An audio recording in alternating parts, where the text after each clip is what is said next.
हम भोजपुरी माटी के हैं, तो हमने सोचा क्यों ना भोजपुरी में किया जाए, लेकिन कुछ लोगों ने कहा कि भोजपुरी इतना छोटा है, कैसे करोगे?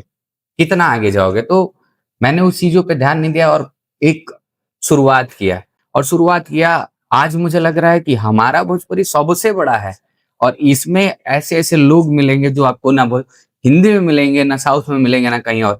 आप एक बार मिलिए तो सही दिल से। देखिए मेरा जो भी एक्सपीरियंस रहा है इंडस्ट्री का, भोजपुरी की माटी में अभी भी खुशबू वही है। जितने भी हमारे को आर्टिस्ट हैं, चाहे टेक्नीशियन हैं, आज भी भोजपुरी में ही बात करते हैं हम लोग सेट पे भी, चाहे वो बड़े स्टार हो गए, चाहे एक टेक्नीशियन हो गया जो भी सेट पे पानी पिलाता है, चाय पिलाता है। तो अभी भी माटी की खुशबू को हम लोगों ने छोड़ा नहीं है। भले ही बम्बई, लंदन और मॉरिशस, दुबई हम लोग शूटिंग करके आए हैं, मगर अपनी खुशबू को नहीं जाने दिया है। आज भी हम लोग भोजपुरी में बात करते हैं। भोजपुरी बहुत बढ़िया है, मीठा है, मीठा है। भोजपुरी का परिवार बहुत बड़ा है, ऐसा नहीं है। ऑल ओवर वर्ल्ड में भोजपुरी वाले लोग हैं। जैसे पंजाबी है, उस तरह से हम लोग मॉरिशस गए, वहां पे भोजपुरी, कनाडा में है, लंदन में है, हाँ। हर जगह मिले भोजपुरी वाले और बहुत रिस्पेक्ट देते हैं वो लोग। उनको लगता है कोई अपना उनकी मिट्टी सूट क्या है। तो ये नहीं देखते कि लंदन में है, नहीं, लंदन में भी लिट्टी चोखा खिलाएंगे वो लोग। उनको खुशी होती है खिला करके।